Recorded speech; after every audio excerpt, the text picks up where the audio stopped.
Buenas tardes con todos.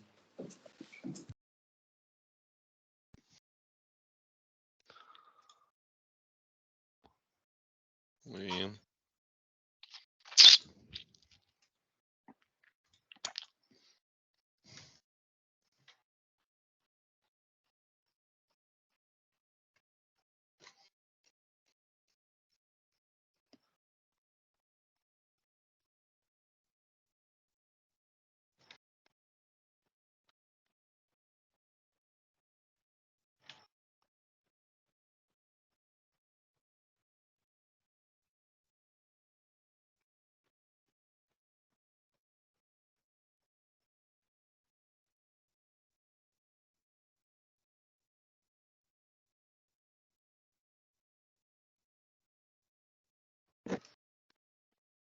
Hay que vayan entrando.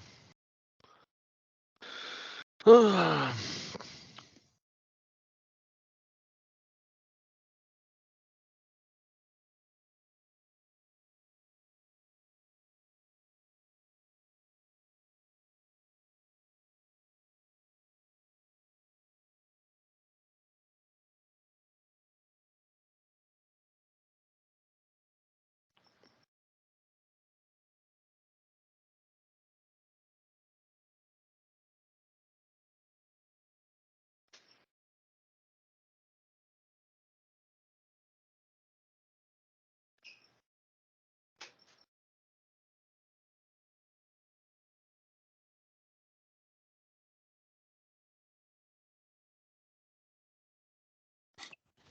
¿Y empiezo, doctor, o todavía?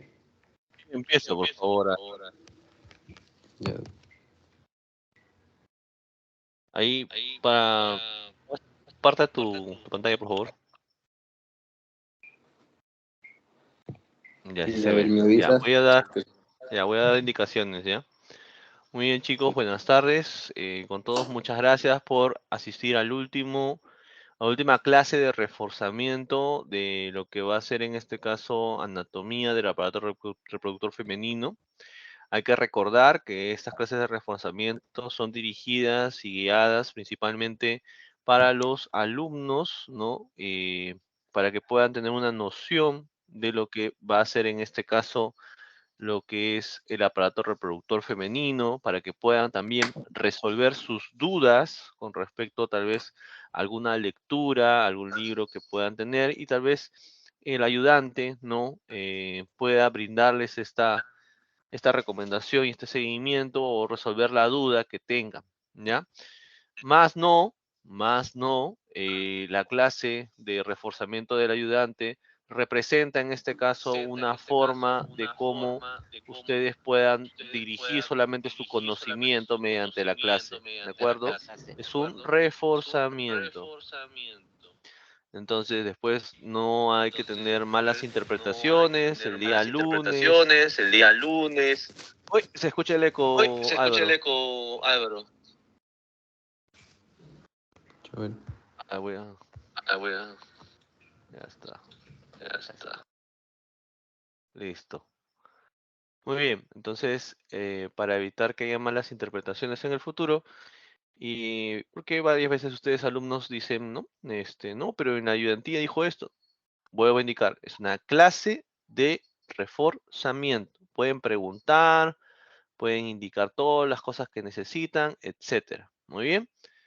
No es una referencia al 100%, para eso tienen sus libros de referencia y ya saben, el doctor Vladimir acaba de dejar el índice de las páginas del libro Pro, donde pueden encontrar todos sus reclamos, todas sus referencias para que puedan dar el pretest. Muy bien. Ya está esto grabado, así que ya estamos subiendo la clase al YouTube de la ayudantía dentro de unas 3 horas. Cuando termine ya la clase va a estar listo. Ya, Álvaro, muchas gracias. Voy a aperturarte el audio, creo, ahora sí. A ver, prende tu audio. Ya estoy, ya estoy. Ya voy a apagar el mío. Chévere.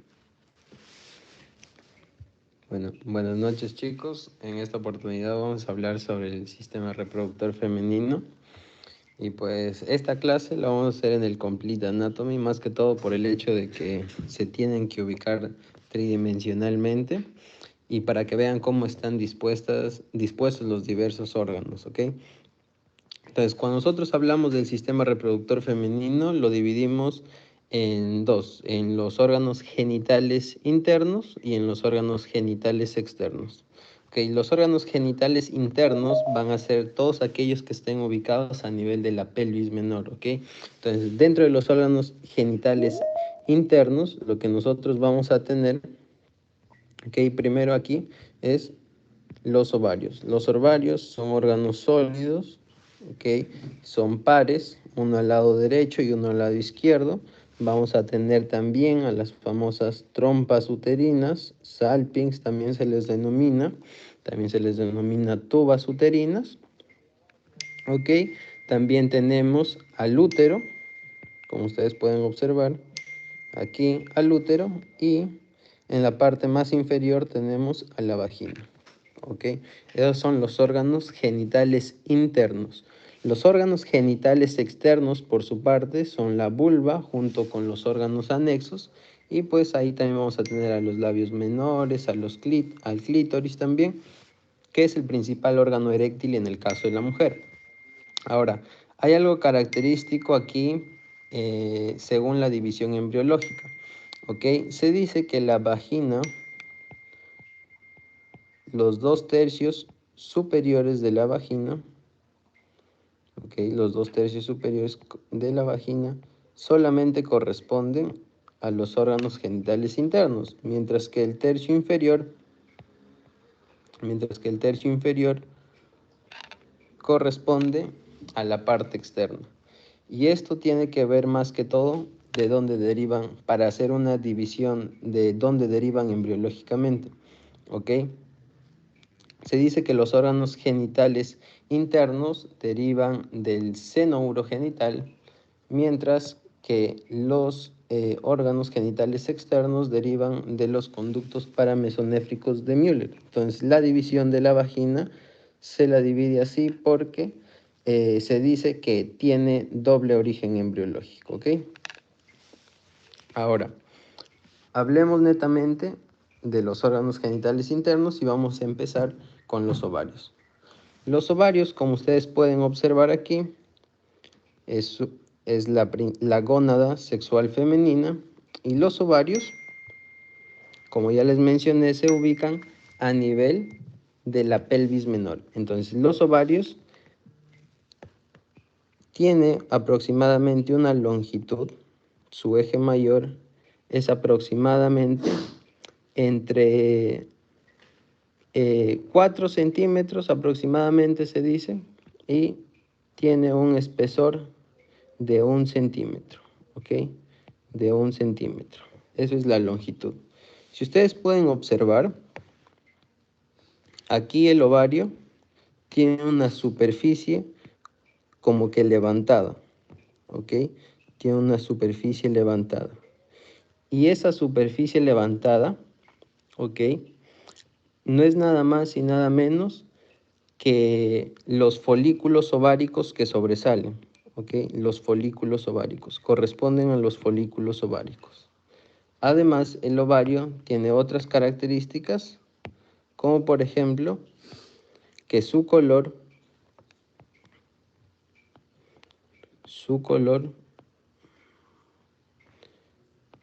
es rosa blanco, entre rosa y blanco.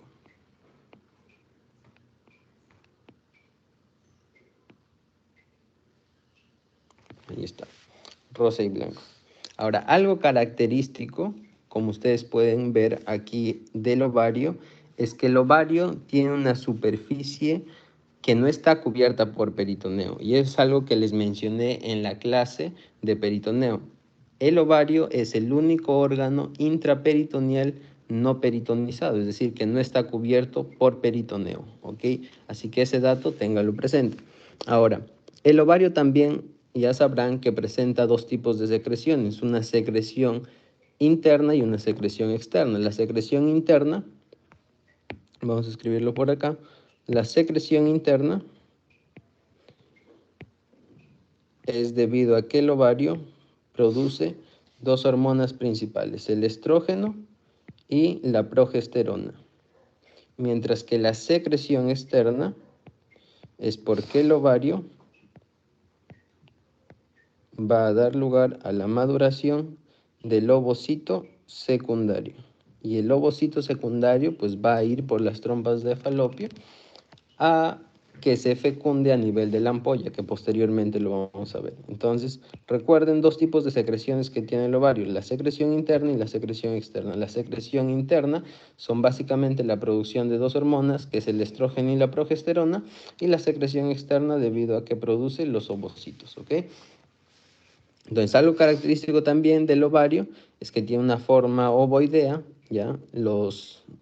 La longitud, ya les hablé, 4 centímetros aproximadamente en su eje mayor por 1 centímetro de espesor. Y pues el ovario tiene también medios de fijación, ¿ok? Los medios de fijación que tienen que acordarse del ovario son básicamente cuatro medios de fijación. Tenemos 2 mesos y 2 ligamentos, ¿ok? 2 mesos y 2 ligamentos. Tenemos al meso ovario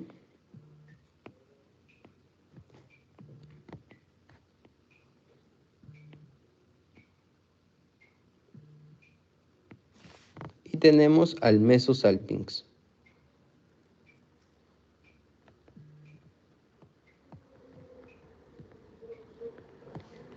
Y los dos ligamentos que van a servir como medio de fijación para el ovario son el ligamento suspensorio del ovario y el ligamento propio del ovario. Al ligamento propio del ovario también se le denomina ligamento útero-ovárico,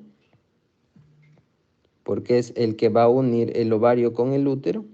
Y al ligamento suspensorio del ovario también se le denomina ligamento infundíbulo pélvico. ¿Ok? Infundíbulo pélvico.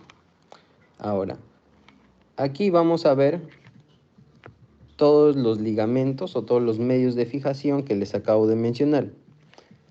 Este ligamento que ustedes pueden observar aquí es el ligamento propio del ovario, ¿ok?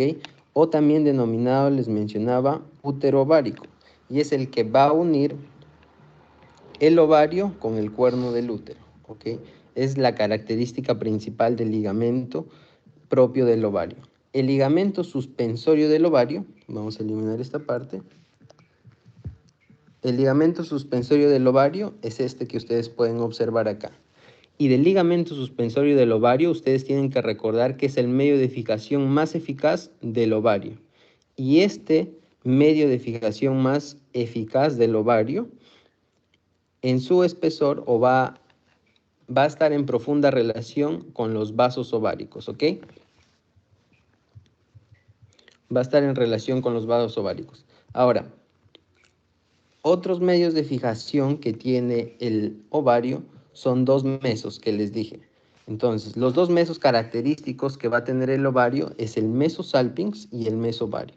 Aquí vamos a tener el meso ovario, que este meso ovario básicamente forma parte de todo el ligamento ancho. El ligamento ancho lo vamos a ver después en una diapositiva, que es todo un ligamento,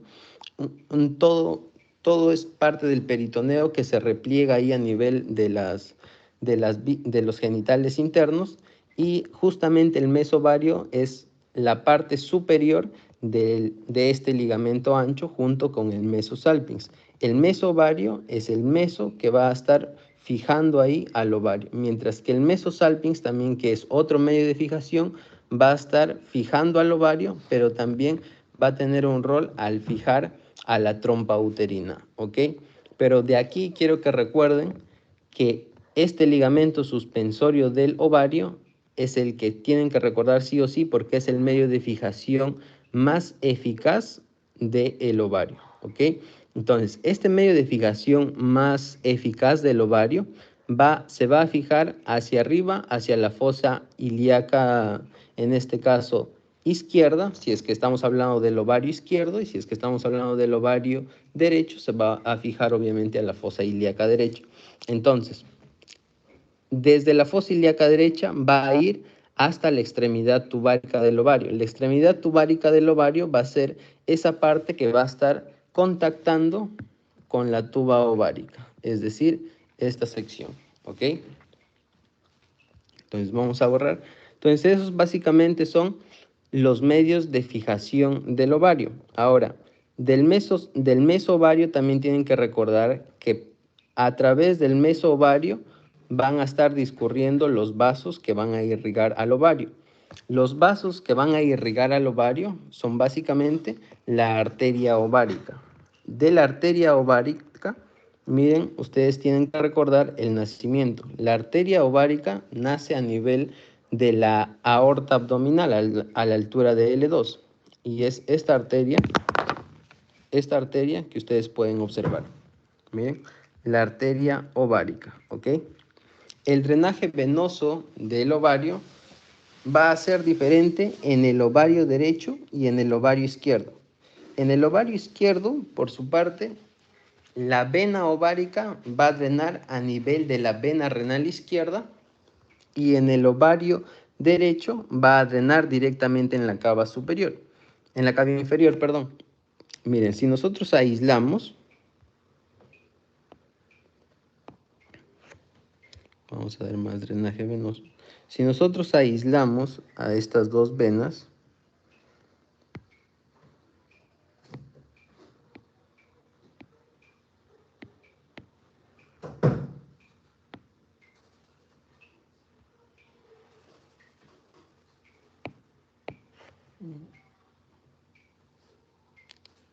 si quiere seleccionar.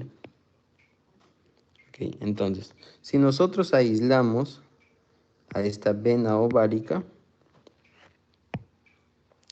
del lado derecho y la vena ovárica del lado izquierdo,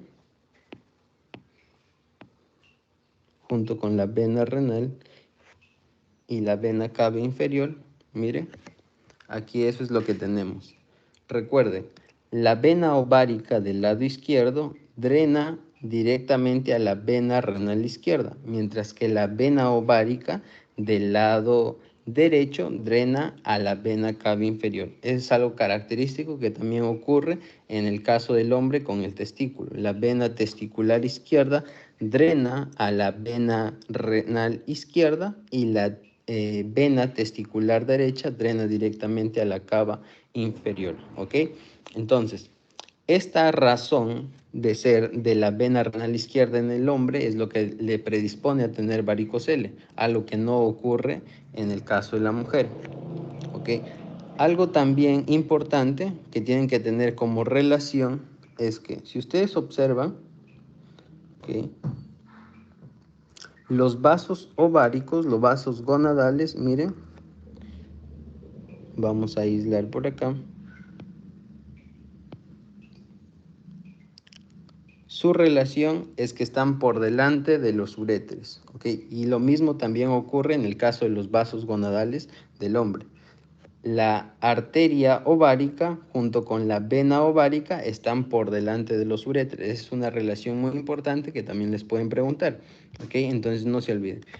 La inervación por su parte del ovario va a estar dada principalmente por el plexo ovárico. El plexo ovárico va a nacer del plexo mesentérico superior y el plexo renal.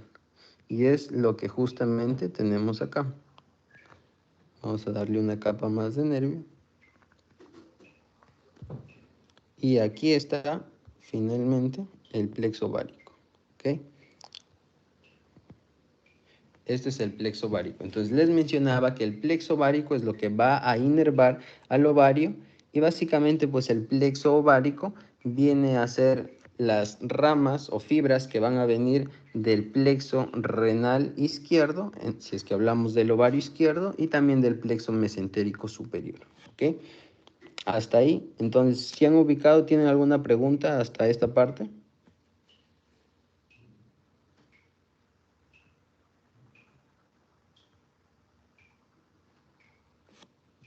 ¿Tienen alguna pregunta hasta esta parte?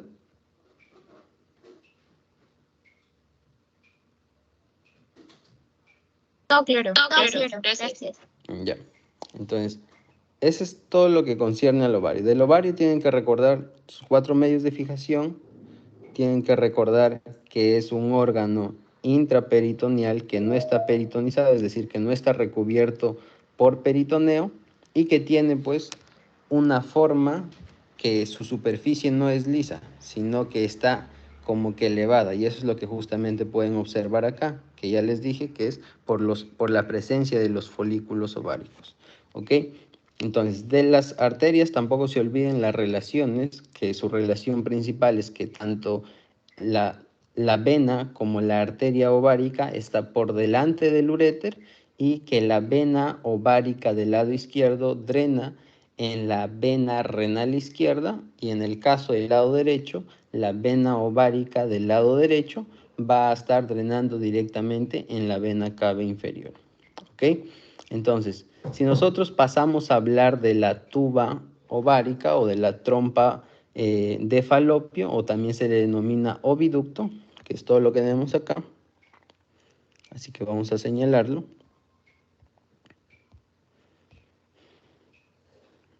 Okay. Todo esto es la trompa de falopio u oviducto, ¿ok? Entonces, de la trompa de falopio, ustedes tienen que conocer que la trompa de falopio es un conducto bilateral, es decir, van a tener las mujeres una trompa uterina izquierda y una trompa uterina derecha, ¿ok? Y esta se va a extender desde la extremidad ovárica, que es la parte en la que estaba contactando la trompa ovárica con el ovario, y se va a ir medialmente hasta el útero, ¿ok? Y ahí es en donde va a tener su porción intramural, que es lo que vamos a ver después. Entonces, la trompa ovárica aproximadamente mide unos 10 centímetros de largo, y pues la función principal de esta trompa ovárica es que va a ser transportar al ovocito secundario para que se dé la fecundación, y al espermatozoide también, para que se dé la fecundación a nivel de la ampolla. Ok, entonces, la trompa ovárica tiene 4 partes. Primero tenemos al infundíbulo o pabellón, que es esta parte más ensanchada que nosotros podemos observar acá, miren. Entonces, su base de esta trompa ovárica es irregular. ¿Y por qué es irregular? Porque presenta a las denominadas fimbrias, que es lo que podemos observar acá, miren. Estas son las fimbrias. Entonces, se dice que hay una fimbria que tiene mayor tamaño y es más larga y que es la más desarrollada y que está en contacto del ovario. Y esa es la fimbria ovárica, que aquí no se ve muy bien, pero podríamos decir que esta podría ser la fimbria ovárica, ¿ok? Esa es la fimbria más desarrollada que va a estar en contacto con el ovario, ¿ok? Entonces, les mencionaba que la trompa uterina va a tener 4 partes. La primera parte no tiene de por sí límites establecidos para decir aquí termina la trompa el infundíbulo, aquí empieza la ampolla, aquí empieza el istmo y aquí empieza la parte intramural, sino que son más o menos aproximaciones. Entonces, la primera parte que nosotros vamos a ver es lo que vamos a denominar el infundíbulo o pabellón, ¿ok? El infundíbulo o pabellón, que es esta parte. Entonces, les mencionaba que el infundíbulo es el extremo más lateral de la trompa uterina, ¿ok? Y esa es la que tiene forma de embudo, ¿ya? Entonces, algo característico que sucede acá también en la trompa es que este es el único ejemplo de una comunicación entre una cavidad serosa, es decir, entre el peritoneo y una cavidad mucosa, porque la parte interna está tapizada por mucosa de la trompa uterina, ¿ok? Y en el caso de esta trompa uterina va a estar conectando con la ampolla, ¿ok? Que es la siguiente parte, con la ampolla, a través de un orificio que se denomina el orificio abdominal de la tuba uterina, que es este de acá, miren. Si nosotros aislamos, vendría a ser toda esta parte. Aquí se ha hemiseccionado, pero toda la parte del centro sería el orificio abdominal de la trompa uterina, ¿ok? Y eso es lo que va a contactar el infundíbulo con la parte de la ampolla. Entonces, de la ampolla, esa es la parte más larga de la trompa uterina, no se olviden, ¿ok? La ampolla constituye la mayor parte de la trompa uterina. Denme un momento que se movió.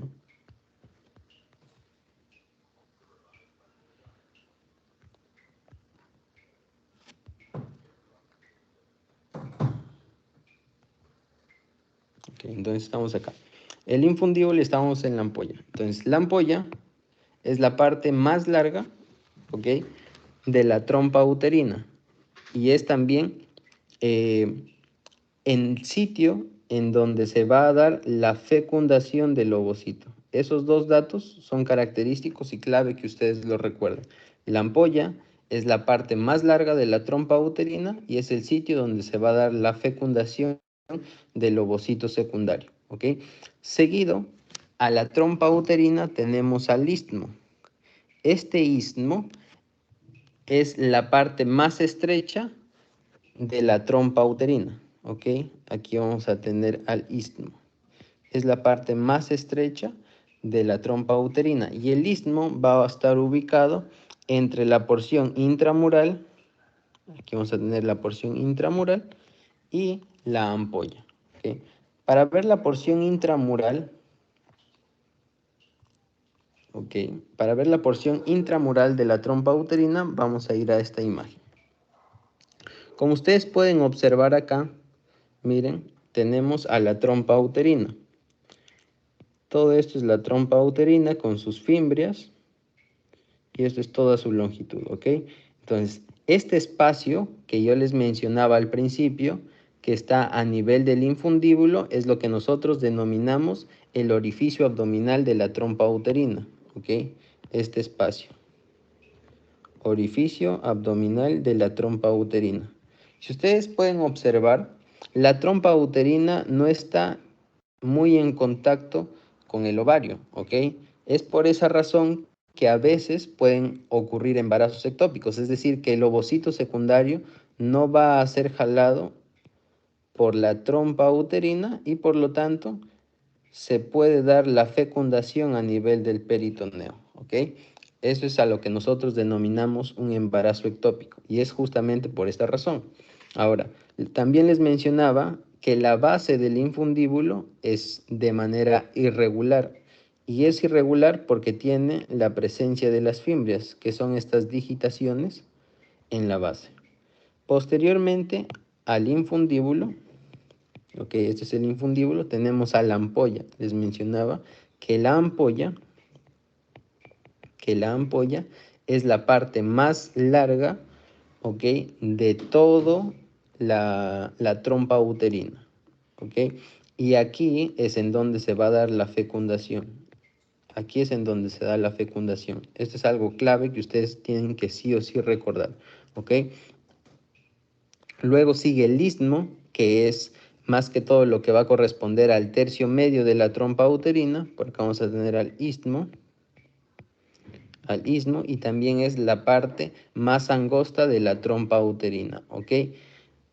Y luego vamos a ver que sigue la porción intramural o también denominada porción uterina de la ampolla. Y esta porción uterina de la ampolla tiene algo característico porque es intraparietal, es decir, está alojado en el espesor del miometrio. Miren, todo esto de acá corresponde al útero y hay una hemisección aquí del útero y vemos cómo es que la trompa uterina atraviesa toda la capa muscular, en este caso del útero. Entonces, la porción intramural es intraparietal, es decir, está alojado en el espesor de la pared del útero, ¿ok? Y esto se ubica a nivel del cuerno. Y esta parte en donde la trompa uterina se abre hacia la cavidad uterina propiamente dicha, que es todo lo de acá, se le denomina orificio uterino de la trompa, ¿ok? Entonces, esta abertura se denomina orificio uterino de la trompa, Eso es dato, ¿ok? Y esto es lo que les mencionaba hace un momento. Si ustedes ven toda esta parte, es peritoneo, ¿ok? Todo esto es peritoneo. Y a eso es a lo que nosotros le denominamos el ligamento ancho. ¿Cuál es la función del ligamento ancho en sí? Es mantener la posición del útero y también de las trompas de falopio y del ovario, ¿ok? Es decir, que no se desvíen ni a la izquierda ni a la derecha. Esa es la principal función del ligamento ancho. Ya les mencionaba que la parte superior va a estar constituida por dos mesos. El meso que va a estar en contacto con el ovario, que se va a denominar mesovario, y el meso que va a estar en contacto con la tuba uterina, que va a ser el meso salpinx. ¿Ok? Eso es algo importante que ustedes tienen que recordar. Y aquí, miren en el Complete Anatomy, una relación importante, y eso es algo bueno que lo vean tridimensionalmente, es que la trompa uterina, al insertarse en el cuerno del útero, tiene una relación importante con el ligamento propio del ovario y con el ligamento redondo del útero, ¿ok? Miren, esta trompa uterina se está insertando superior a lo que vendría a ser el ligamento propio del ovario y a este ligamento, que es el ligamento redondo del útero, ¿ok? Se inserta superior, como ustedes lo pueden observar acá. Miren, eso es algo característico, ¿ok? No es que se inserta a la misma altura. Tanto el ligamento propio del ovario como el ligamento suspensorio del útero están por debajo de la trompa uterina y es una relación importante que ustedes deben de tener en consideración, ¿ok? La trompa uterina, su irrigación principal va a ser por las ramas uterinas, ¿ok? Que lo vamos a ver acá, miren, ¿ok? Al final se va a formar un arco tubárico. Esta es la arteria ovárica, ¿ok? Esta es la arteria ovárica. Recuerden que la arteria ovárica es rama de la aorta, ¿ok? De la aorta. La arteria ovárica se va a dividir finalmente en dos, en una rama ovárica, ¿ok? En una rama ovárica y en una rama, ¿ok? Para la trompa de falopio, ¿ok? Lo mismo va a pasar con la arteria, en este caso uterina, arteria uterina. La arteria uterina va a dar finalmente toda esta arteria uterina que tiene la característica algo similar a la arteria esplénica, que es tortuosa, también va a dar una rama para lo que es la tuba uterina y una rama ovárica, ¿ok? Entonces, el ovario de por sí se dice que el 56% de las mujeres, la irrigación del ovario va a estar dado por la arteria ovárica, ¿ok? Y por la rama ovárica de la arteria uterina. Esto ocurre en el 56% de las mujeres. Sin embargo, hay un 40% en el que la irrigación del ovario solo va a estar dado por la arteria ovárica.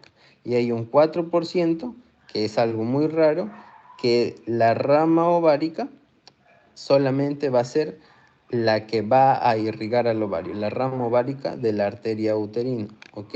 Y miren acá cómo es que se forma un arco, ¿ok? Este arco, entre la anastomosis que va a haber entre la rama, ¿ok? Que es para la trompa de falopio, de la arteria ovárica y la arteria uterina, es a lo que se denomina el arco tubario, ¿ok? El arco tubario. Eso tampoco se vayan a olvidar. La rama tubárica de la arteria uterina con la rama tubárica de la arteria ovárica forman el arco tubario, ¿ok? Esto vendría a ser el arco tubario.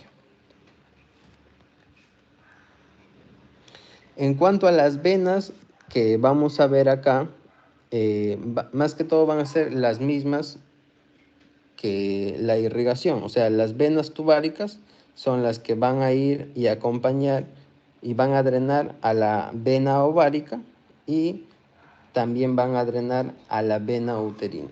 Eso es lo mismo porque son venas satélites de las arterias. ¿Ok? Entonces vamos a ver la parte que corresponde a las relaciones principales que va a tener la trompa uterina. La trompa uterina va a tener principal relación con el sistema digestivo. Si nosotros vemos esta parte, okay, vamos a quitar.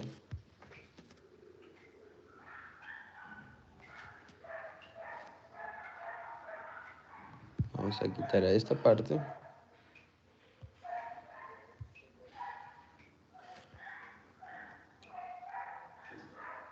Okay, vamos a quitar a esta parte. Y hay que adentrarnos acá.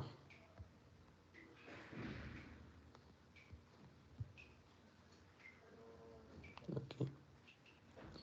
Entonces, si ustedes pueden observar en esta parte, la trompa uterina junto con el ovario tienen principales relaciones por encima con esta estructura del sistema digestivo que corresponde al colon sigmoides, ¿ok? Es su relación superior. También con las asas intestinales, como pueden observar. Y hacia medial se relaciona con el útero y hacia posterior se relaciona con el recto, ¿ok? Con el recto. También con la articulación sacroiliaca, pero más hacia un nivel posterior, pero inclinado hacia la derecha, ¿ok? Esas son las características, las relaciones principales que va a tener, en este caso, la trompa uterina. Si nosotros vamos a ver al útero, y lo vamos a ver en otro corte, ¿ok? Vamos a ver al útero. El útero, como ustedes saben, es un órgano muscular y también es un hueco. Y este órgano muscular su función principal va a ser para que reciba al huevo cigoto. ¿En dónde se va a implantar el huevo cigoto? Se va a implantar a nivel del fondo del útero, ¿ok? Y es obviamente también va a recibir y va a alojar al feto durante la gestación y va también a expulsarlo durante el parto. Entonces, el útero tiene una forma de cono aplastado de atrás hacia adelante, ¿ok?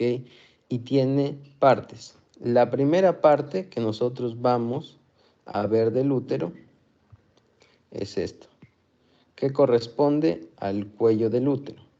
Hay una parte más angosta del útero que corresponde al istmo del útero, ¿ok? Es la parte más angosta. Esto correspondería al istmo del útero, ¿ok? Entonces este es cuello o también denominado cervix del útero, y también esto es el istmo. Y hacia más adelante, hacia anterior, tenemos a todo lo que correspondería al cuerpo.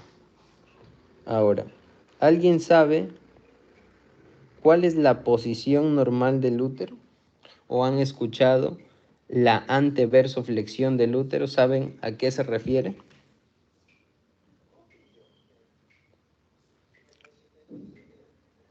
Porque es algo que siempre lo van a escuchar, que el útero fisiológicamente está en anteversoflexión.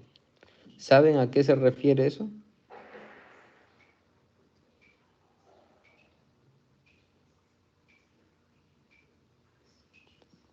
¿Alguien por ahí sabe? No, no, profesor. Ya ven. Cuando a ustedes les hablen de que el útero está en anteversoflexión, vamos a ver dos componentes. La anteversión y vamos a ver la anteflexión. ¿Qué es lo que quiere decir la anteversión? La anteversión básicamente es la relación que tiene el útero, ¿ok?, con la pelvis. Entonces, anteversión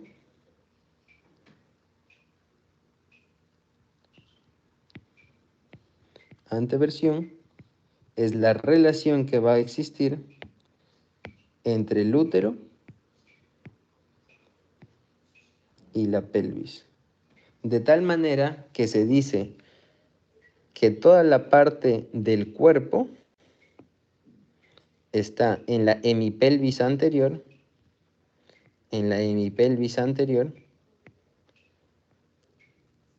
y toda la parte del cuello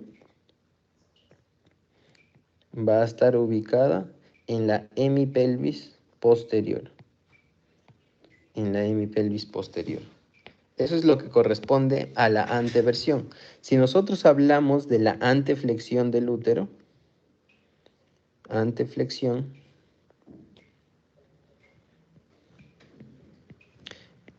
va a ser la relación que va a existir entre el útero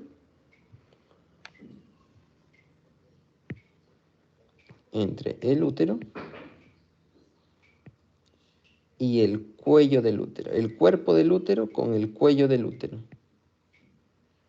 el cuello del útero. Y es un ángulo que aproximadamente va a medir entre 95 grados, aproximadamente 95 grados, casi un ángulo recto, casi un ángulo recto, ¿ok? Pero el ángulo que se va a formar entre el cuerpo uterino y el eje longitudinal del cuello, ¿ok? Es decir, para explicarme, este va a ser el eje longitudinal del cuello y el cuerpo uterino, aproximadamente el ángulo que van a formar entre el cuello y el cuerpo del útero va a ser 95 grados, ¿ok?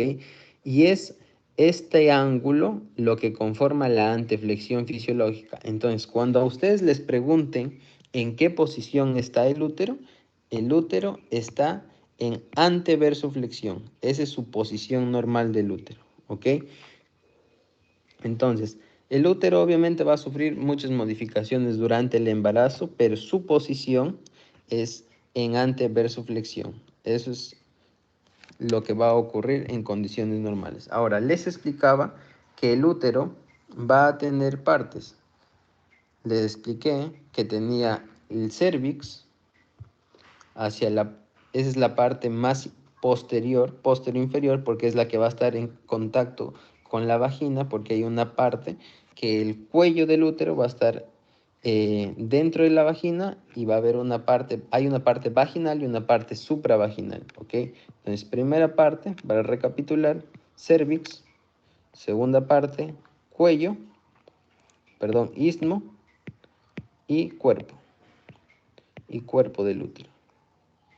Cuerpo del útero. Ahora, si nosotros nos ponemos a hablar del cuerpo, también habrán ustedes escuchado que el útero tiene una parte más superior, ¿ok?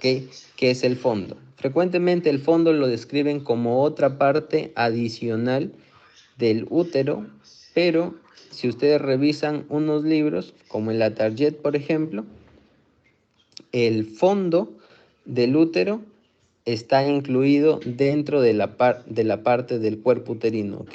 Entonces, el cuerpo uterino contiene al fondo, que es la parte más ensanchada, es esta parte. Toda esta parte correspondería al fondo del útero. Esta es la parte más ensanchada y de hecho esta es la parte que más se va a agrandar durante el embarazo, ¿ok? Y eso es algo característico del útero. Entonces, el cuerpo del útero va a tener caras. Tiene una cara anterior, ¿ok? Esa es la cara anterior del cuerpo del útero, que es la cara vesical, porque justamente está en relación anterior con la vejiga y tiene una cara posterior esta cara posterior que es una cara que está en relación al recto y también por eso es que se le dice cara intestinal, ¿ok? Esta es la cara posterior o intestinal. Ahora, algo característico es que ustedes recordarán que hay dos fondos de saco. Un fondo de saco, que es lo que forma el peritoneo, un fondo de saco anterior, ¿ok? Entonces ese es el peritoneo que viene así. Vamos a poner más, ¿no? Ese es el fondo de saco que viene así y cubre la parte superior y va hacia posterior. El fondo de saco anterior que cubre el peritoneo se llama fondo de saco vesicuterino porque justamente está en relación a la vejiga y al útero. ¿Ok? Fondo de saco vésico uterino, mientras que la parte posterior es el denominado fondo de saco recto uterino, ¿ok? El fondo de saco recto uterino. Este fondo de saco recto uterino, también denominado fondo de saco de Douglas, ¿ok? Las partes, y también tiene dos caras o dos bordes laterales el útero, que es lo que vamos a ver acá. Todo esto es las partes laterales del útero. Entonces, algo característico que ocurre en los bordes laterales del útero es que por ahí va a discurrir las arterias uterinas. Eso también es clave que ustedes puedan recordar. Por los bordes laterales del útero van a discurrir las arterias uterinas.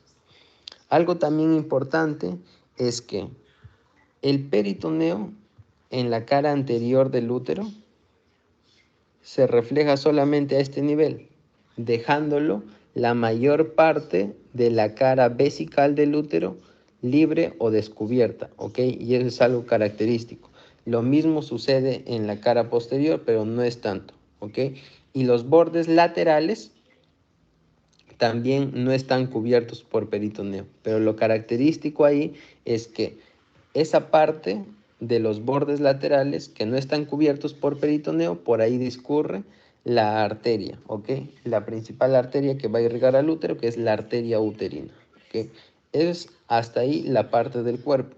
Seguimos con la parte más inferior, ¿ok? Al cuerpo, que corresponde, espérenme, ok, entonces estamos acá.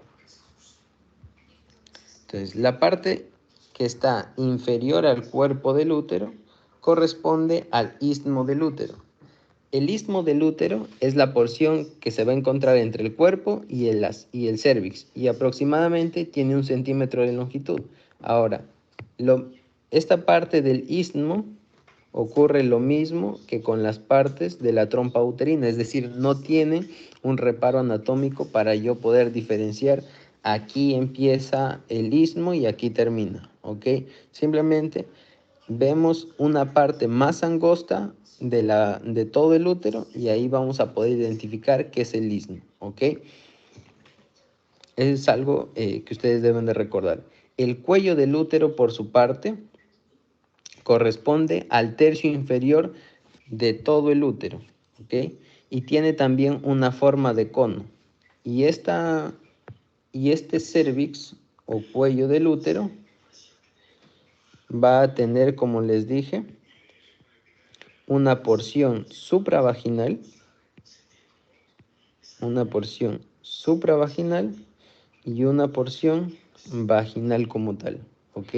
La porción vaginal es porque justamente este cuerpo del útero, este cervix del útero, perdón, va a estar adentrándose en la vagina y esa es la que sí o sí se va a poder ver cuando examinen a las mujeres con el espéculo, ¿ok?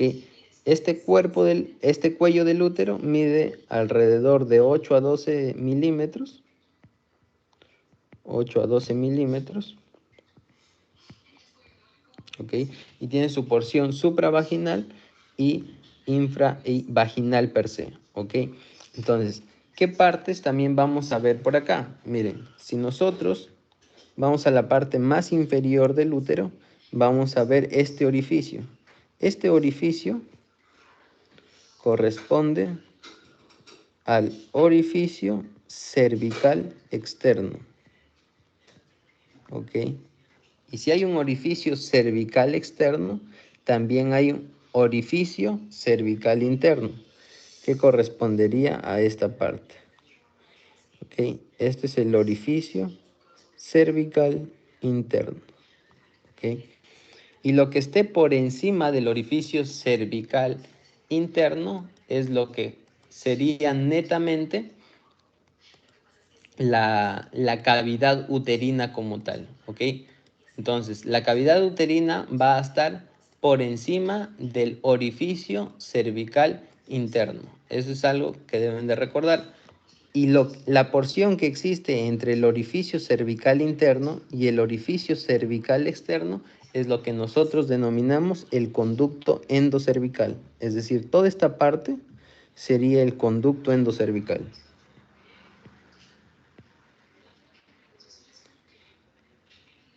Conducto endocervical.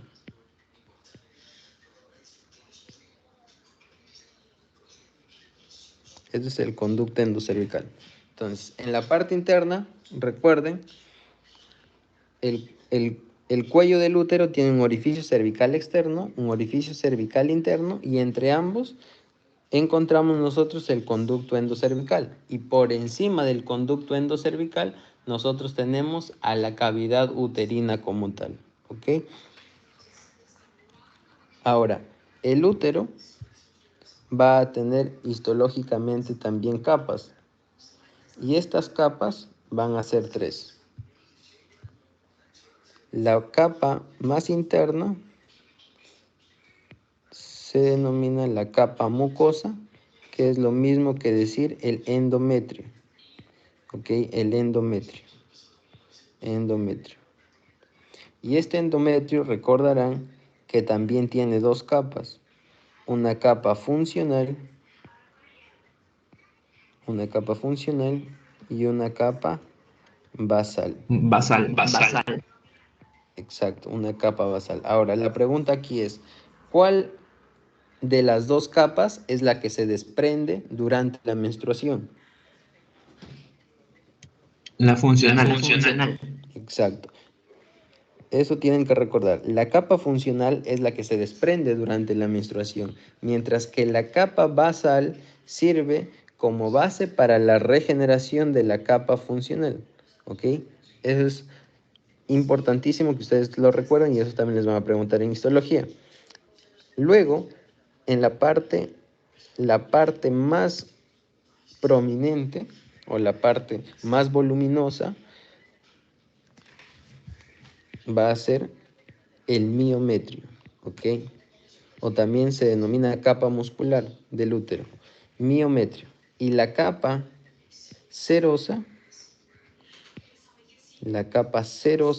del útero es lo mismo que decir el perimetrio.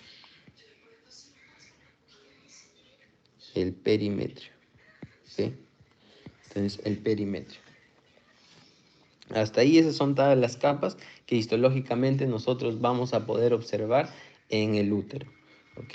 Entonces, la irrigación, como ya lo vimos acá, básicamente la irrigación va a estar dada por la arteria uterina, que es rama. ¿De quién es rama la arteria uterina?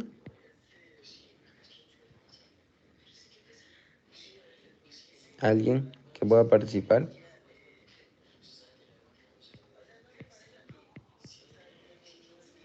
De la arteria ilíaca interna, ¿ok?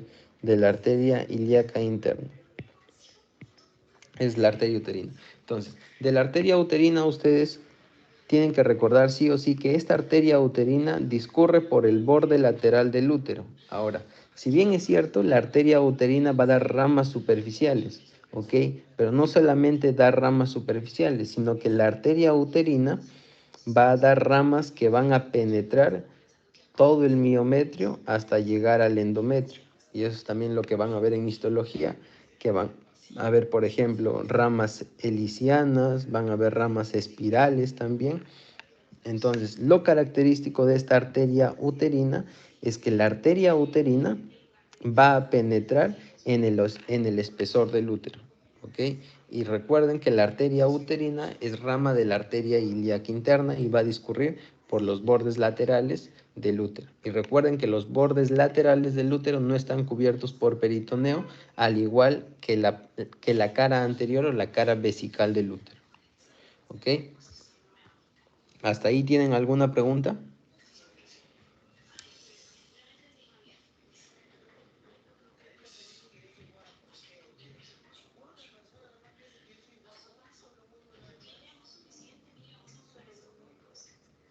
¿Alguna pregunta hasta ahí, chicos? Explicar nuevamente sobre la ¿Cómo? sobre la arteria ovárica. Ah, ya, la arteria ovárica. Ya, mira.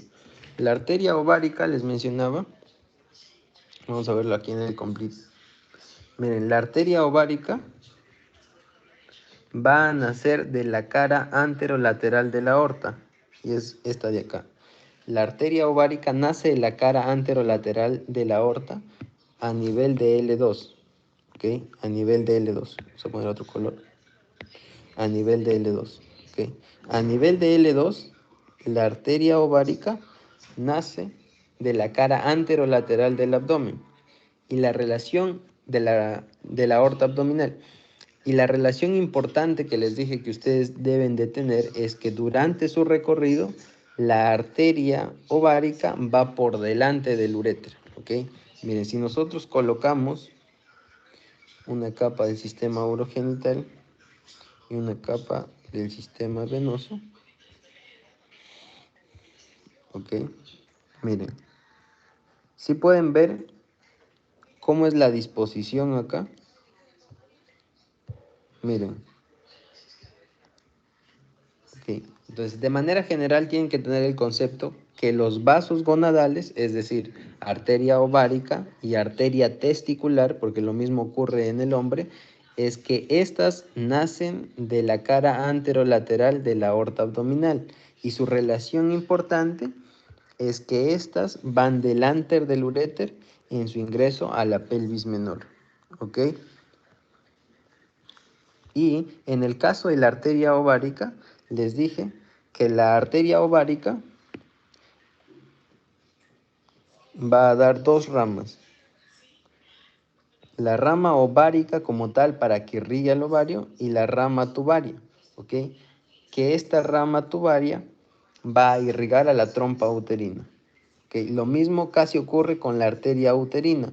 La arteria uterina, al ya dar todas sus ramas penetrantes para el útero, se va a dividir en una rama ovárica y en una rama uterina, una rama tubaria, perdón, y una rama ovárica. Y la rama tubaria o la rama tubárica de la arteria uterina con la rama tubárica de la aorta de la arteria ovárica van a formar este arco, que es el arco tubario, ¿ok? Mientras que de la arteria uterina, de la arteria ovárica, el 56% de las mujeres, el ovario va a estar irrigado por la rama ovárica de la arteria ovárica y por la rama ovárica de la arteria uterina, ¿ok?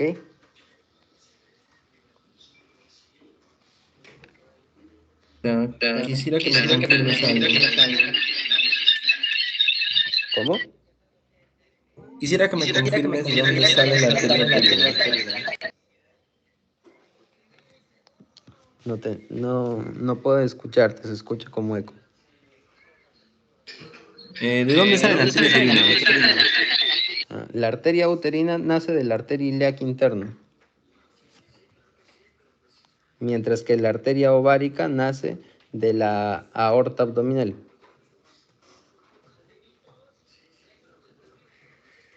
Ya está bien, gracias. ¿Sí? Ya. ¿Alguien hasta ahí que tenga otra pregunta?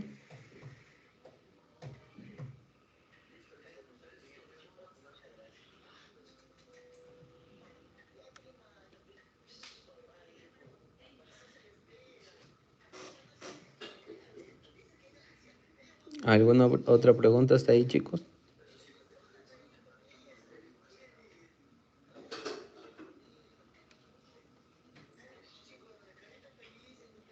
¿No? Ya. Entonces, ahora vamos a ver los medios de fijación del útero. Entonces, cuando nosotros hablamos de los medios de fijación del útero, el medio de fijación más importante o el medio de sostén del útero va a ser justamente el ligamento ancho, que es todo lo que ustedes pueden observar acá. Miren, que es básicamente peritoneo. Miren, todo esto de acá es el ligamento ancho. Ok, todo esto es el ligamento ancho, que tiene una forma de alas. Ok, la parte del ligamento ancho que está contactando con el útero. Ok, y por acá también tenemos su borde superior, que teníamos al mesosalpinx y al mesoovario. ¿ok? Es el medio de fijación más importante del útero. Ahora, ¿cuál es la función del ligamento ancho que ya les mencioné anteriormente? Es mantener en su posición al útero, ¿ok? Mantener en su posición todo el tiempo al útero. Hay otro medio de fijación importante del útero que nace del cuerno del útero, que es justamente esta estructura, que es el ligamento redondo del útero. ¿Alguien recuerda por dónde va el ligamento redondo del útero?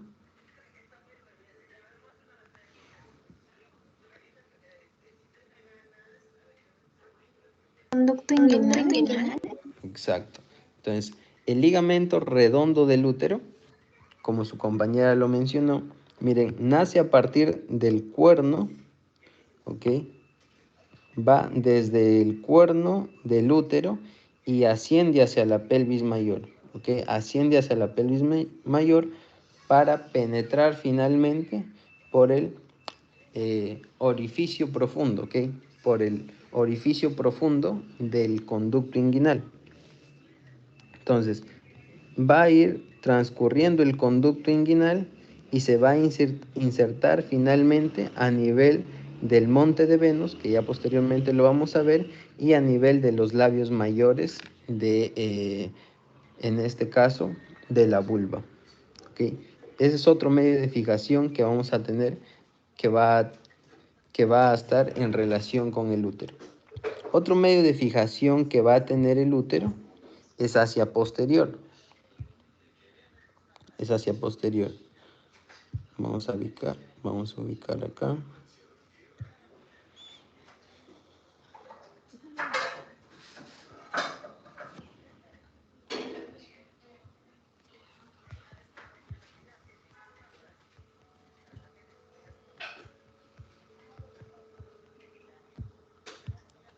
Espérenme un poco que se ha movido.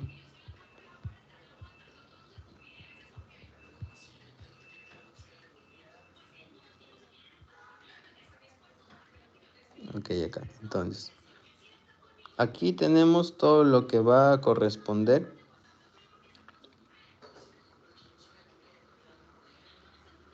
al ligamento ancho.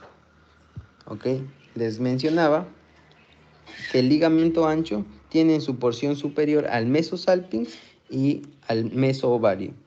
Eso también van a ser dos medios de fijación importantes para el útero.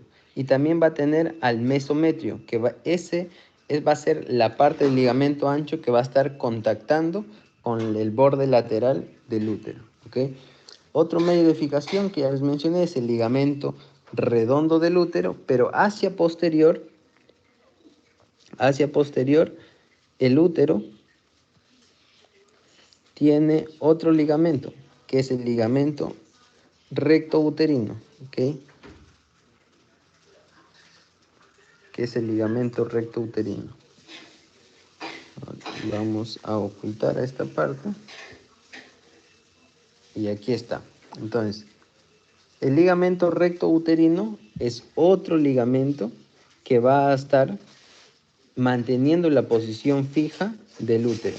Pero ahora, este ligamento recto uterino va a unir el istmo con la cara anterior del sacro. Eso es algo que sí o sí se tienen también que recordar.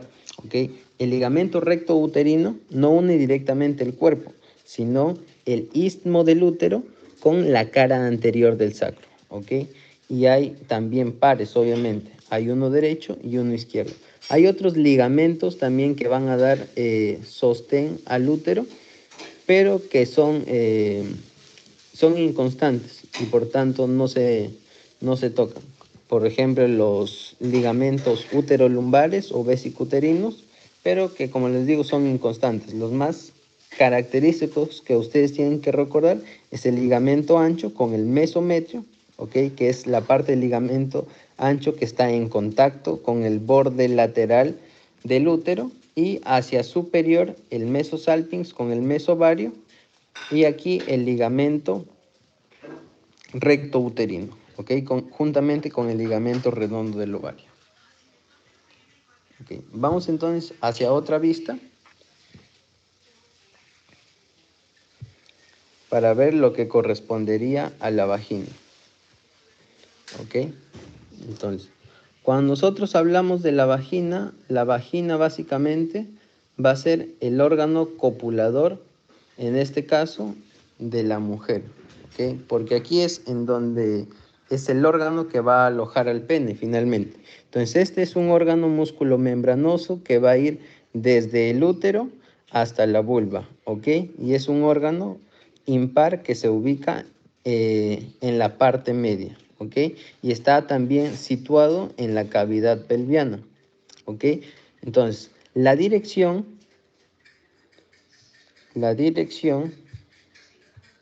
de la vagina tiene una dirección oblicua hacia abajo y hacia adelante. ¿Ok? Si vamos de posterior hacia anterior, es esto lo que podemos observar. ¿Ok? Entonces tiene una dirección oblicua hacia adelante. ¿Ok? Entonces, si ustedes pueden observar algo característico que tiene la vagina, son dos fondos vaginales, ¿ok? Dos fondos de vaginales. Uno anterior, déjenme arreglar esto. Ok, ya está. Entonces, aquí tiene dos fondos vaginales. Uno anterior y uno posterior. Como ustedes pueden observar, en esta parte, esto es lo que correspondería al fondo vaginal anterior y esto es lo que correspondería al fondo vaginal posterior. ¿Ok? Entonces, si ustedes observan, el fondo vaginal anterior, ¿ok? Tiene menos longitud que el fondo vaginal posterior. Eso quiere decir que el fondo vaginal anterior se va a insertar en la mitad del cérvix, ¿ok? Se inserta a nivel de la mitad del cérvix, mientras que el fondo vaginal posterior se va a insertar a la altura del istmo del útero, ¿ok? A la altura del istmo del útero. Ok, entonces tiene uno anterior, uno posterior, pero como en esta imagen no nos deja observar muy bien, también tiene dos laterales. Ok, entonces, esta vagina mide alrededor de 10 a 13 centímetros. De 10 a 13 centímetros. De 10 a 13 centímetros. Eso siempre y cuando consideremos su pared posterior. Sin embargo, si consideramos la parte anterior, porque es de menos longitud, porque les dije que se inserta a nivel del cuello del útero, su longitud varía. Se dice que esta longitud es aproximadamente entre 7 a 9 centímetros. ¿Ok? Entre 7 a 9 centímetros. Ahora, ¿cuáles son las relaciones anatómicas importantes que va a tener la vagina? Miren, hacia adelante, vamos a tener que la vagina se relaciona con la uretra y la vejiga. Relación importantísima. Hacia adelante, la vagina se relaciona con la vejiga. Hacia posterior se va a relacionar aquí con el recto. Con el recto. Y es que justamente tenían que recordar lo que les dije, que había un fondo de saco que dejaba el peritoneo, el fondo de saco recto-uterino o saco de Douglas, ¿okay? Entonces, la relación principal posterior de la vagina es justamente con el recto. La relación superior es con la parte del cérvix del útero y la relación inferior es con el vestíbulo de la vagina, que posteriormente ya vamos a ver cuál es el vestíbulo de la vagina. ¿Okay? Relación inferior entonces, la vagina se relaciona inferiormente con el vestíbulo de la vagina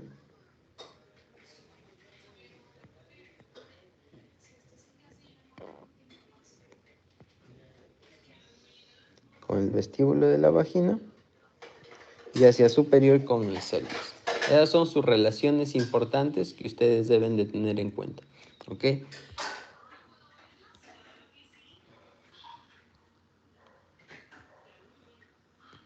Ahora, ¿hasta ahí hay alguna pregunta?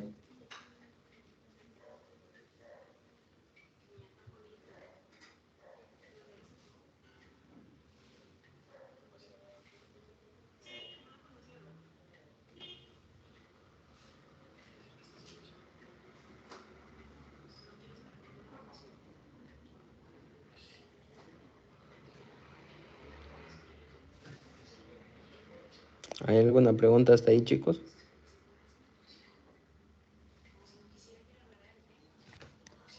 Si no hay ninguna pregunta, entonces continuamos. Ahora, ¿cuál va a ser la irrigación que va a tener la vagina en este caso? La vagina va a estar irrigado por la arteria vaginal y la arteria vaginal va a ser rama de la arteria ilíaca interna, ¿ok?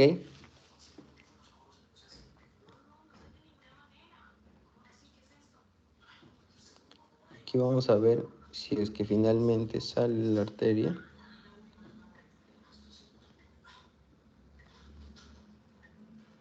Ok, y aquí la tenemos. Okay. Entonces esa es la arteria vaginal. Recuerden, la arteria vaginal es rama de la arteria ilíaca interna. Lo mismo sucedía con la arteria uterina. La arteria uterina también es rama de la arteria ilíaca interna. Ahora, ¿por quién va a estar drenado? Por también la vena vaginal, ¿ok? Y van a ser tributarias de la vena ilíaca interna, tanto la vena vaginal derecha como la vena vaginal izquierda. Es algo que se va a cumplir sí o sí.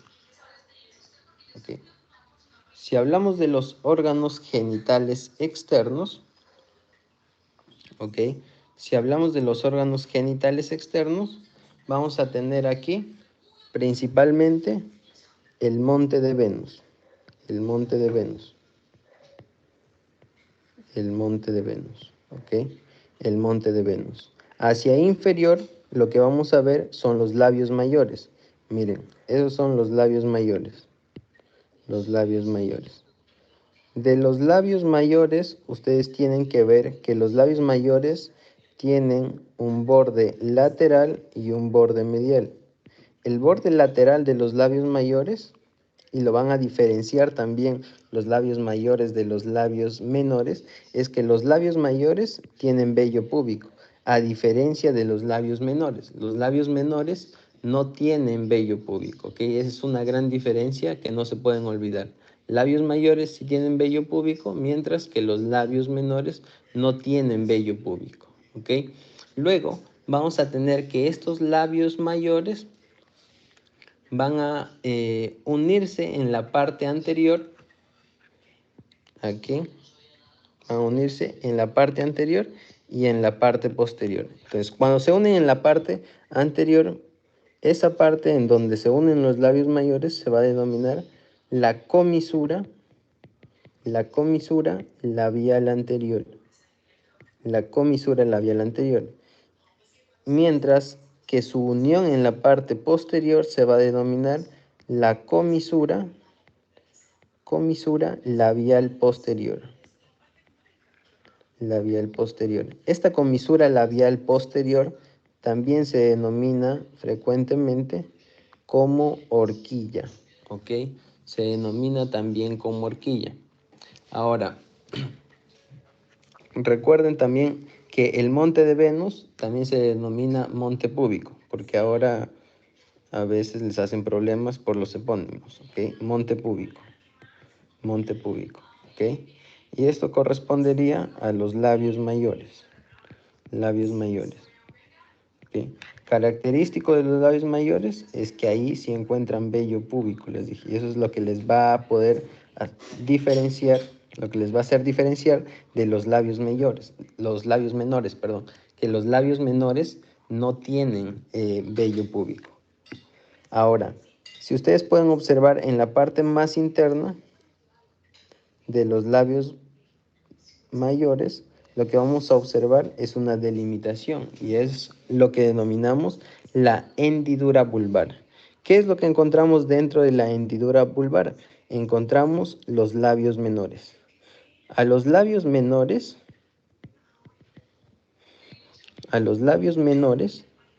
también se les denomina ninfas, ¿ok? A los labios menores también se les denomina ninfas. Y entre los labios menores y los labios mayores hay un surco. Y este surco se denomina surco interlabial. Surco interlabial. ¿Ok? Surco interlabial. ¿Qué más tenemos dentro del vestíbulo de la vulva? Tenemos al órgano erógeno de la mujer, que es el clítoris. ¿Ok? Que es el clítoris. Ahora, algo característico del clítoris es que el clítoris solamente está formado por cuerpos cavernosos, a diferencia del pene en el hombre, que está formado tanto por cuerpos cavernosos como por cuerpos esponjosos. ¿Ok? Recuerden, el clítoris solamente está formado por cuerpos cavernosos. ¿Ok? Eso es lo que le diferencia del pene. También tenemos al prepucio del clítoris, que es el homólogo al prepucio en el pene. Prepucio del clítoris. Y también tenemos hacia inferior a lo que vendría a ser al meato urinario. ¿Ok? Esto correspondería al meato urinario. Al meato urinario. Ahora, si ustedes pueden observar alrededor, o mejor dicho, debajo del meato urinario encontramos dos aberturas. ¿Ok? Dos aberturas. Esos son los orificios de los conductos parauretrales, o también denominados los conductos de Skene. Estos son los orificios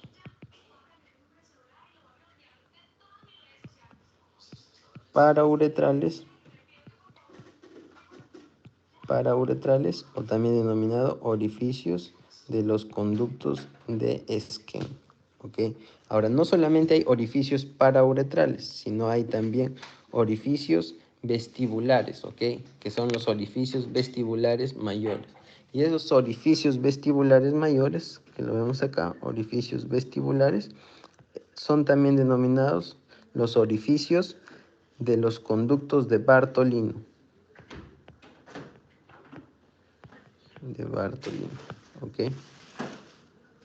Ahora, en la parte más central, lo que nosotros podemos observar, aquí toda esta parte, corresponde a lo que se denomina el introito vaginal, ¿ok? Toda la abertura hacia la vagina es lo que nosotros denominamos el introito vaginal. El introito vaginal, ¿ok? Ahora, ustedes pueden observar que hay una parte delimitada entre los labios menores y lo que está cerca al introito vaginal, ¿ok?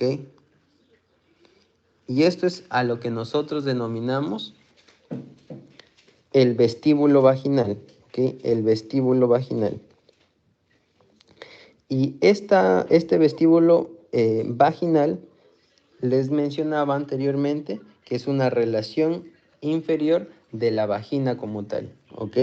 Y lo que ustedes pueden observar, estos repliegues en el introito vaginal, es a lo que se denomina, las carúnculas himeniales. Carúnculas himeniales. Ahora, estas carúnculas himeniales, ¿por qué es importante? Porque estas carúnculas himeniales, la presencia de estas carúnculas himeniales indican que la mujer ya ha tenido un parto vaginal, ¿ok? Ha tenido un parto vaginal. Eso es lo característico. Ha tenido un parto vaginal, ¿ok? Y hacia posterior, pues, del triángulo, en este caso del perine, recuerden que el perine es una zona romboidal y lo dividen en dos triángulos. El anterior, que es el el triángulo urogenital y la parte posterior es de la región anal, y aquí tenemos la zona del rafe junto con el ano. ¿Ok? ¿Hasta ahí tienen alguna pregunta?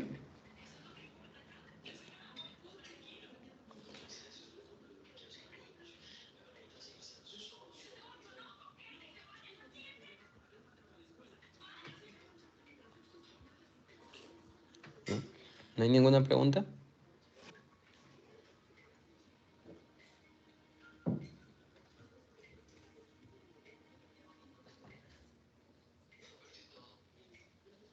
Okay. Entonces, en esta imagen de la derecha, lo que nosotros observamos es básicamente la inervación del espacio perineal superficial junto con la parte de los genitales externos. ¿Ok? Los genitales externos van a estar inervados principalmente por este nervio, el nervio pudendo. ¿Ok? El nervio pudendo.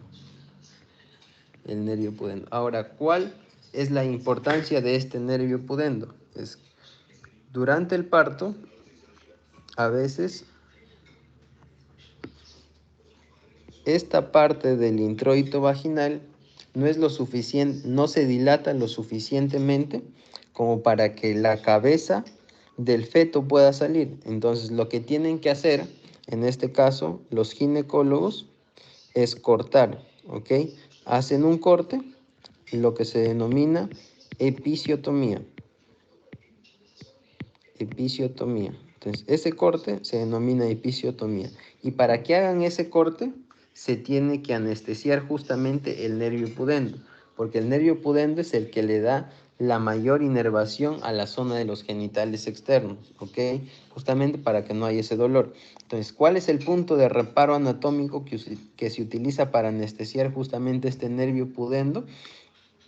Es la espina ciática, ¿ok? ¿Qué es lo que hacen? Hacen un tacto vaginal, entonces aquí ubican la espina ciática y a ese nivel es en donde van a anestesiar, porque los dos tercios posteriores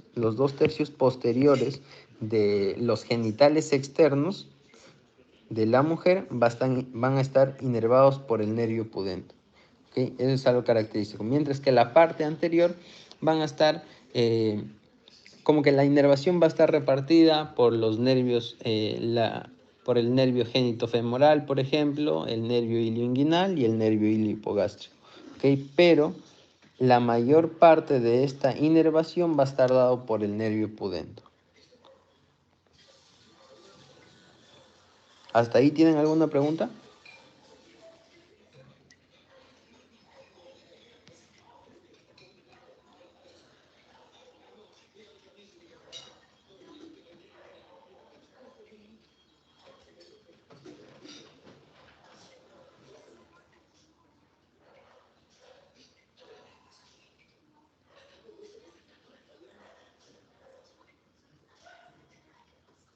¿Tienen alguna pregunta hasta ahí, muchachos?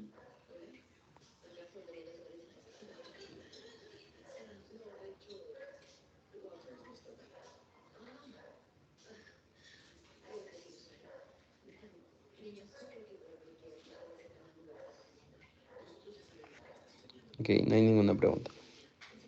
Entonces, les mencionaba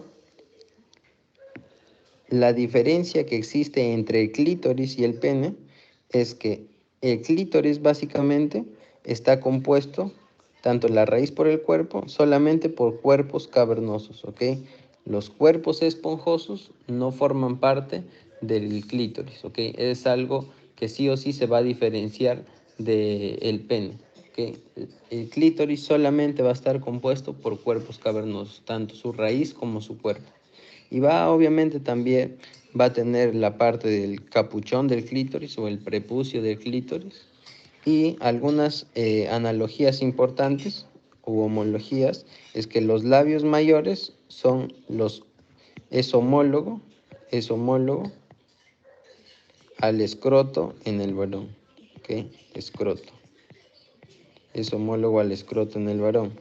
El clítoris, por su parte, es homólogo al pene en el varón. Esas son las dos analogías más importantes que ustedes deben de recordar. ¿Ok? Entonces eso sería básicamente lo que corresponde al sistema reproductor femenino. No sé si tienen alguna pregunta, algo que no quedó claro.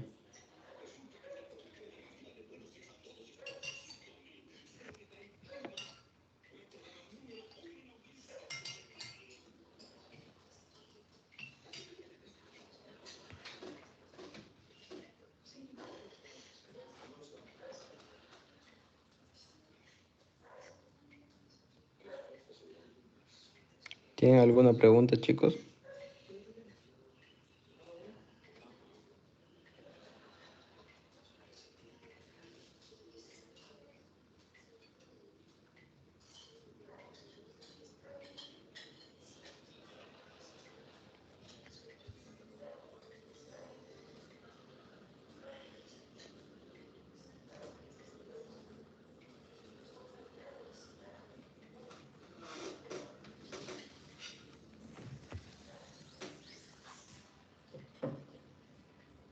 Todo claro. Todo claro.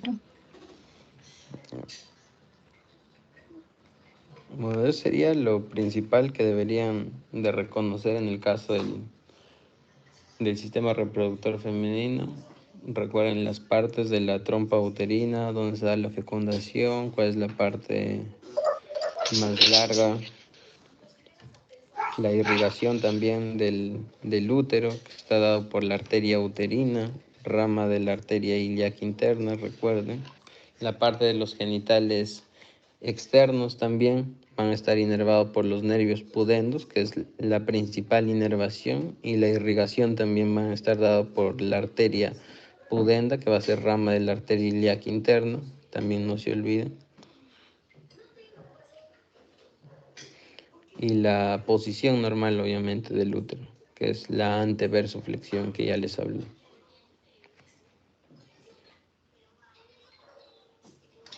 Muy bien. Muy bien. A ver, voy a cerrar tu audio. audio. Ya está. Ya está. Uy, no. Uy, no. ¿Qué fue? ¿Qué fue? Vamos a ver.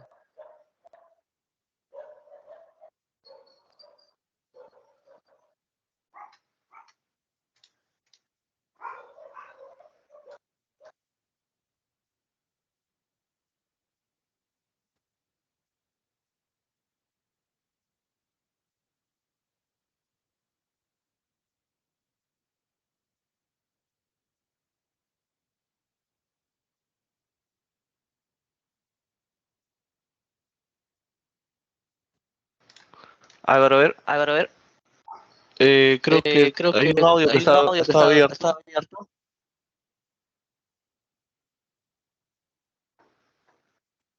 A ver, A ver, ya está. ya No, está. Álvaro, No, deja de compartir a deja ver. de compartir a ver. Qué raro. Y ahora sí. Ya. Muy bien, chicos, muchas gracias por estar aquí. Eh, desde, bueno, Mendoza. ¡Oh! Mendoza Quiño, mi alumna favorita. A ver, Mendoza, dinos. Tu pregunta, Mendoza. ¿No hay pregunta? No, profesor, me confundí, lo siento. Ya. Desde aquí saludarlos, muchas gracias. Ya es casi nuestra última semana. En realidad estoy muy feliz de ustedes. He visto sus promedios de la evaluación continua número 3, la mayoría ha incrementado bastante. Es algo muy bueno. Están muy interesados en estar aquí con nosotros. De alguna manera, es el tiempo que ustedes invierten acá, al final es para ustedes y solamente para ustedes todo el conocimiento que quede, ¿de acuerdo? Esto lo hacemos con la intención de reforzar, pero por favor recuerden, cuando ya estén en ciclos siguientes, ¿no? De siempre tener y prepararse anteriormente, ¿no? Con anticipación, que no los sorprendan, ¿no? Los cursos que se vienen son más intensos, tienen más complejidad y tienes que leer y entender lo que lees, ¿no? Al final y al cabo, la información que recuperes o que obtengas siempre va a ser de tu utilidad para tu práctica médica, para tu práctica clínica o para tu práctica quirúrgica, ¿sí? De verdad, agradezco desde aquí también a Álvaro, a toda la ayudantía, por estar con nosotros, por impartirnos y darnos todos sus conocimientos y su reforzamiento de sus conocimientos teóricos y prácticos.